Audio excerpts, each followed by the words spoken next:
গাঁজা আমার আপনার 14 গোষ্ঠীর বাপে কেউ বানায় নাই। এটা কে বানাইছে? আল্লাহ সৃষ্টি করছে। গাঁজা আমার আপনার 14 গোষ্ঠীর বাপে কেউ বানায় নাই। এটা কে বানাইছে? আল্লাহ সৃষ্টি করছে। যদি একবারে নিষিদ্ধই হইতো তাহলে আল্লাহ তো বন্ধ করে দিতে পারে। আল্লাহ এটা সৃষ্টি করে কেন? আল্লাহ এটা সৃষ্টি করে কেন? সরকারি একটা আইন আছে 2.2, এরপরে 5 পয়েন্ট গাঁজা আপনি সেবা করতে পারবেন। আর আল্লাহ পাক রব্বুল আলামিন সূরা আর রহমানের মধ্যে বলে ফাবিয়া আলাই রব্বুকুম আতুকাজ্জিমান, তুমি কোন নিয়ামতকে অস্বীকার করবা? গাঁজা আমার আপনার 14 গোষ্ঠীর বাপে কেউ বানায় নাই। এটা কে বানাইছে? আল্লাহ সৃষ্টি করছে। এখন আমাদের কিছু পাগল আছে, এরা লিমিট ক্রস করে ফেলে। যে কোনো জিনিস লিমিট ক্রস করাই হারাম। সরকারি আইন আছে আমরা 2.2 গ্রাম গ্রহণ করতে পারবেন। এখন আপনি যারা গাঁজা খায় এদেরকে আপনি মদকা দর্পণে দিতে পারেন, এদের কারণে আপনি মাজার ভাঙতে পারেন না। যেমন আমি একটা বিড়িও খাই না, কিন্তু গাঁজা যারা খায় এটা তার ব্যক্তিগত বিষয়, তার হিসেবটাই দিবে। আল্লাহ সৃষ্টি করছে।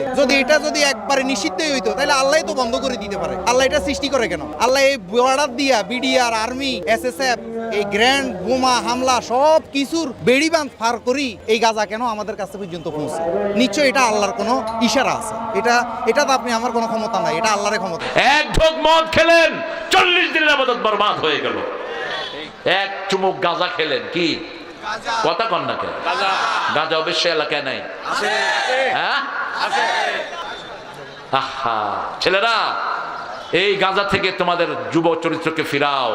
গাঁজা যারা খায় তাদের বুদ্ধিবৃত্তিক সেলগুলো মারা যায়, তাদের ইন্টেলেকচুয়াল সেল, জ্ঞানের যে সেলগুলো এগুলো মরে যায়, পশুত্ব সেলগুলো সবসময় চাঙ্গা থাকে। এই জন্য গাঁজাখোররা নিজের বাপকে হত্যা করতেও দ্বিধা করে না, গাঁজাখোররা নিজের মায়ের গলায় ছুরি চালাতে দ্বিধা করে না। সমাজকে ধ্বংস করে দেয়। পাশের দেশ থেকে সমানে গাঁজা পাঠানো হয়, ঠিক না ঠিক? গাঁজার ব্যবসা যারা করে তাদেরকে বর্ডারে প্রতিহত করেন, তাদেরকে এখন পুলিশ বাহিনী হিমশিম খেয়ে যাচ্ছে এদেরকে কন্ট্রোল করতে। মদ খাওয়ার অপরাধে নিজের কলিজার টুকরা ছেলে আবু শাহমাকে 80টা বেত মেরেছে। 80টা বেত মেরেছে। এক রাওয়াতে পাওয়া যায় বেত মেরে ছেলেটাকে আহত করে ফেলেছে, আর এক রাওয়াতে পাওয়া যায় পিটাতে পিটাতে ছেলেটাকে দুনিয়া থেকে শেষ করে ফেলেছে। ছেলের মুখে গন্ধ পেয়েছে। আর শরীফতা খামরান, কিরে মদ খাইছস?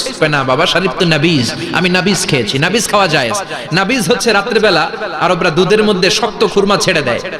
1 কেজি দুধের মধ্যে 10টা শক্ত খুরমা ছেড়ে দিলে সকালবেলা দুধের কালারটা সাদা থাকে না, শক্ত খুরমার রস টেনে ওটা লাল হয়ে যায়, খেতে বড় মজা। এটাকে বলে নাবিজ। কিন্তু সকালেই খেতে হবে। ওইটারে যদি 3 দিন জমায়ে রাখেন, 4 দিন জমায়ে রাখেন, ওইটাও গাঞ্জা হয়ে যাবে,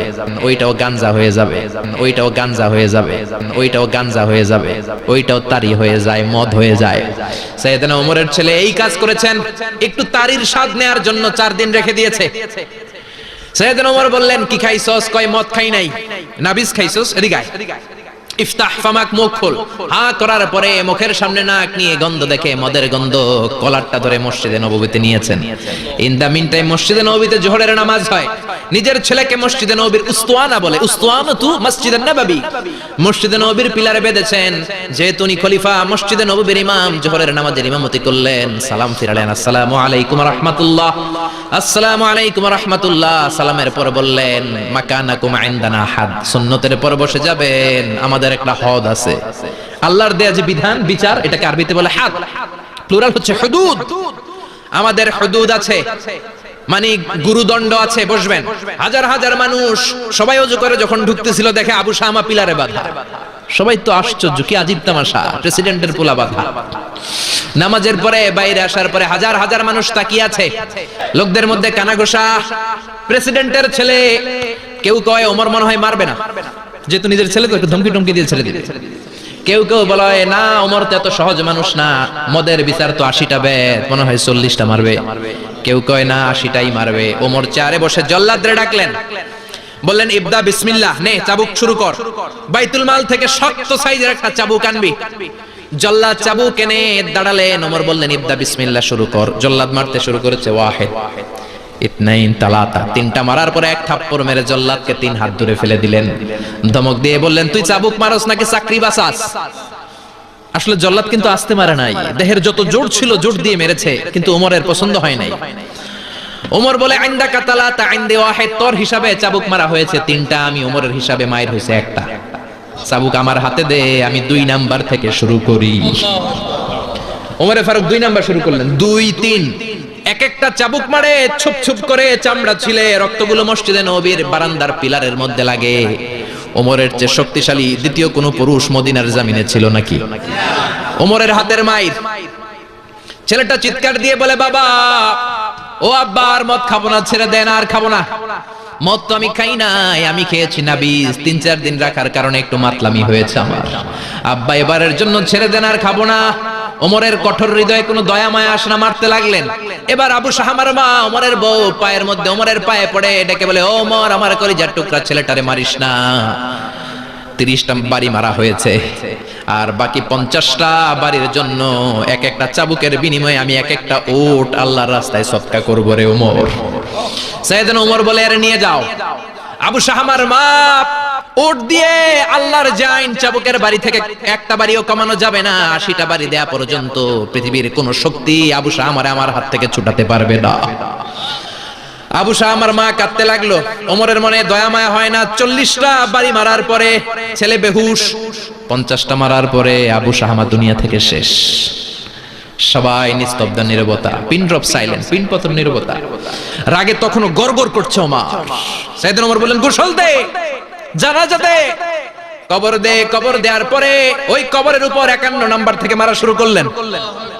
52, 53, 60টা, 70টা, 80টা চাবুকের বাড়ি কবরের মধ্যে বিশাল বিশাল বড় বড় বাড়ি মেরে আঘাত করে আল্লাহরে ডেকে বললেন, আল্লাহ, আমার ছেলে হওয়ার কারণে, প্রেসিডেন্টের ছেলে হওয়ার কারণে আমি পার্সিয়ালিটি করি নাই, একটা চাবুকের বাড়িও কম দেই নাই।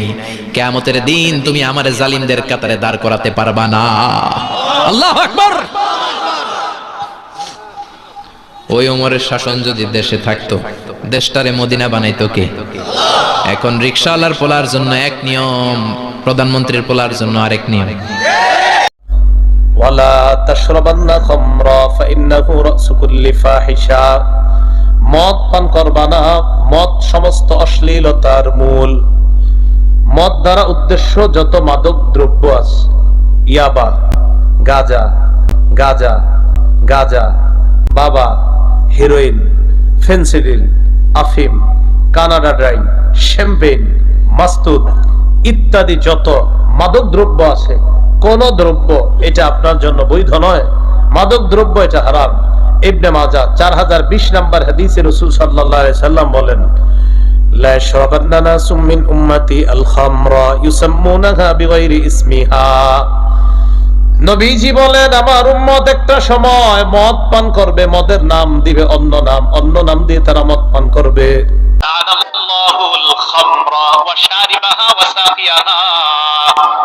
মদের উপর আল্লাহর অভিশাপ, মদ পানকারীর উপর আল্লাহর অভিশাপ, মদ পরিবেশনকারীর উপর আল্লাহর অভিশাপ।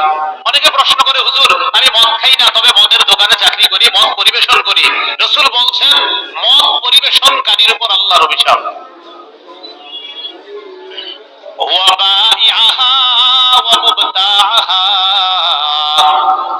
মদ বিক্রেতার উপর আল্লাহর অভিশাপ। আপনি এমন দোকানে চাকরি করেন যেখানে মদ বিক্রি হয়, কিন্তু আপনি মদ খান না, কিন্তু আপনি যে মদ বিক্রি করছেন, আপনার উপর আল্লাহর অভিশাপ। মদ যে ক্রয় করে তার উপর আল্লাহর অভিশাপ। বসের জন্য মদ কিনতে গেছেন, আপনি যে মদ কিনলেন, আপনার উপর আল্লাহর অভিশাপে। হারাম জিনিস কিনলেন না।